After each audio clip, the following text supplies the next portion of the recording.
Hello everyone. Today we will tell you a creepypasta story. The story of the Russian sleep experiment. Don't forget to like, share and subscribe to the channel for more videos. Russian researchers in the late 1940s kept 5 people awake for 15 days using an experimental gas-based stimulant. They were kept in a sealed environment to carefully monitor their oxygen intake so the gas didn't kill them, since it was toxic in high concentrations. This was before closed-circuit cameras, so they had only microphones and 5-inch thick glass porthole-sized windows into the chamber to monitor them. The chamber was stocked with books, cots to sleep on, but no bedding, running water and toilet, and enough dried food to last all 5 for over a month. The test subjects were political prisoners deemed enemies of the state during World War II.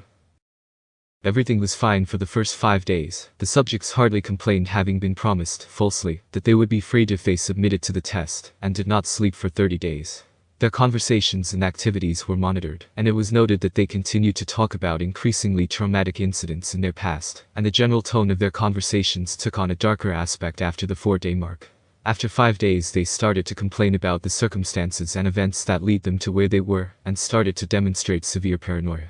They stopped talking to each other and began alternately whispering to the microphones, and one-way mirrored portholes.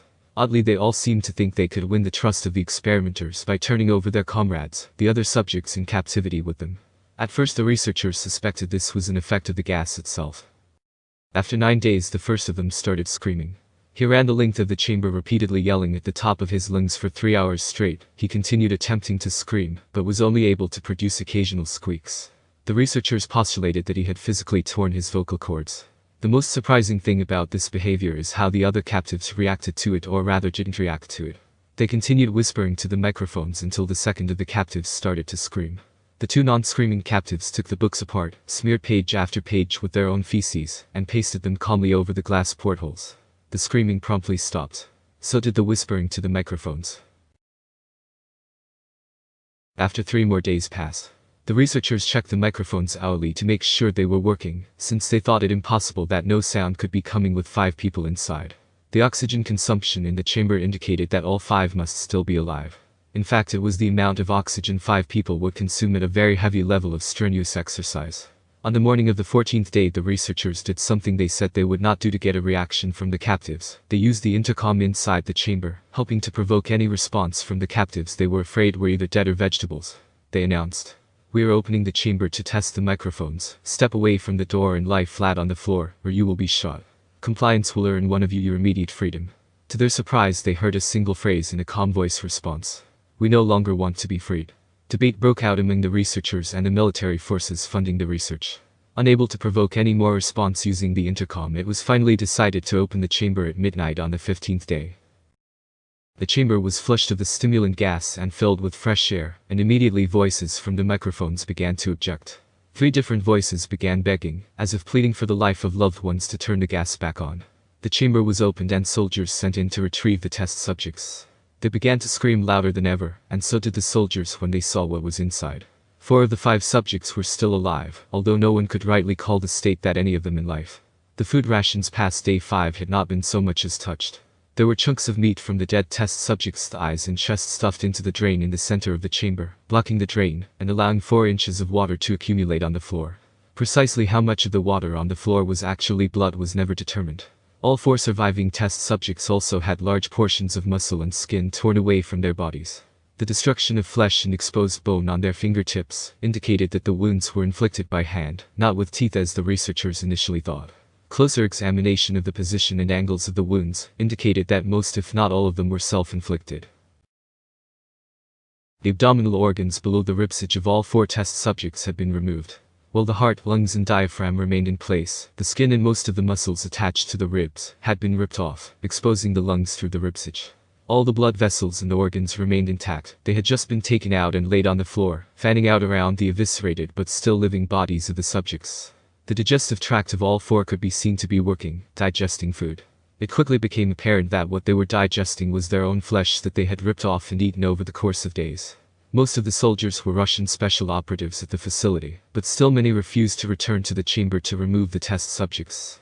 They continued to scream to be left in the chamber, and alternately begged and demanded that the gas be turned back on, lest they fall asleep. To everyone's surprise, the test subjects put up a fierce fight in the process of being removed from the chamber.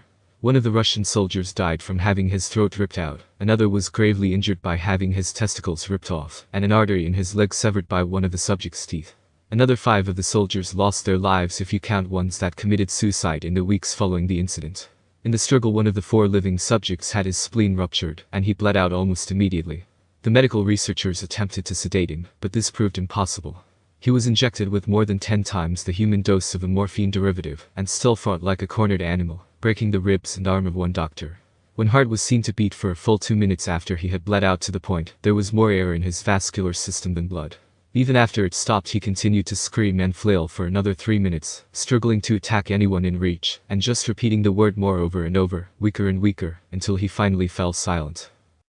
The surviving 3 test subjects were heavily restrained and moved to a medical facility, the 2 with intact vocal cords, continuously begging for the gas, demanding to be kept awake. The most injured of the 3 was taken to the only surgical operating room that the facility had. In the process of preparing the subject to have his organs placed back within his body, it was found that he was effectively immune to the sedative they had given him to prepare him for the surgery. He fought furiously against his restraints when the anesthetic gas was brought out to put him under. He managed to tear most of the way through a 4-inch white leather strap on one wrist, even through the weight of a 200-pound soldier holding that wrist as well.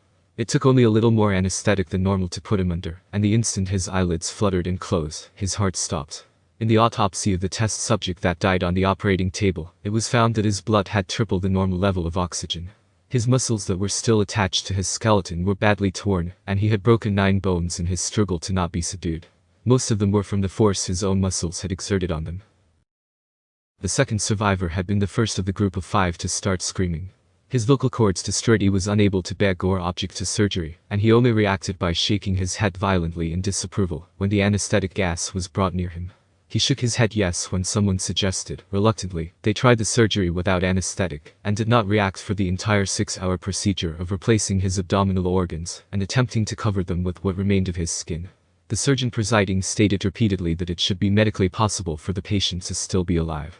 One terrified nurse assisting the surgery stated that she had seen the patient's mouth curl into a smile several times whenever his eyes met hers. When the surgery ended, the subject looked at the surgeon and began to wheeze loudly, attempting to talk while struggling. Assuming this must be something of drastic importance, the surgeon had a pen and pad fetched so the patient could write his message. It was simple. Keep cutting. The other 2 test subjects were given the same surgery, both without anesthetic as well. Although they had to be injected with a paralytic for the duration of the operation. The surgeon found it impossible to perform the operation while the patients laughed continuously. Once paralyzed, the subjects could only follow the attending researchers with their eyes. The paralytic cleared their system in an abnormally short period of time, and they were soon trying to escape their bonds. The moment they could speak, they were again asking for the stimulant gas. The researchers tried asking why they had injured themselves, why they had ripped out their own guts, and why they wanted to be given the gas again. Only one response was given. I must remain awake. All 3 subjects' restraints were reinforced, and they were placed back into the chamber awaiting determination as to what should be done with them. The researchers, facing the wrath of their military benefactors for having failed the stated goals of their project, considered euthanizing the surviving subjects. The commanding officer, an ex-KGB, instead saw potential, and wanted to see what would happen if they were put back on the gas. The researchers strongly objected, but were overruled. In preparation for being sealed in the chamber again, the subjects were connected to an EEG monitor, and had their restraints padded for long-term confinement. To everyone's surprise, all 3 stopped struggling the moment it was let slip that they were going back on the gas. It was obvious that at this point all 3 were putting up a great struggle to stay awake. One of subjects that could speak was humming loudly and continuously. The mute subject was straining his legs against the leather bonds with all his might, first left, then right, then left again for something to focus on. The remaining subject was holding his head off his pillow and blinking rapidly. Having been the first to be wired for EEG, most of the researchers were monitoring his brainwaves in surprise. They were normal most of the time, but sometimes flatlined inexplicably. It looked as if he were repeatedly suffering brain death before returning to normal. As they focused on paper scrolling out of the brainwave monitor, only one nurse saw his eyes slip shut at the same moment his head hit the pillow. His brainwaves immediately changed to that of deep sleep, then flatlined for the last time as his heart simultaneously stopped. The only remaining subject that could speak started screaming to be sealed in now. His brainwaves showed the same flatlines as one who had just died from falling asleep. The commander gave the order to seal the chamber with both subjects inside, as well as 3 researchers. One of the named three immediately drew his gun and shot the commander point blank between the eyes, then turned the gun on the mute subject and blew his brains out as well. He pointed his gun at the remaining subject, still restrained to a bed as the remaining members of the medical and research team fled the room. I wouldn't be locked in here with these things. Not with you. He screamed at the man strapped to the table. What are you? He demanded. I must know. The subject smiled. Have you forgotten so easily? The subject asked. We are you. We are the madness that lurks within you all, begging to be free at every moment in your deepest animal mind. We are what you hide from in your beds every night. We are what you sedate into silence and paralysis when you go to the nocturnal haven where we cannot tread. The researcher paused, then aimed at the subject's heart and fired. The egg flatlined as the subject weakly choked out, so nearly free. Thanks for watching. Please subscribe for more videos.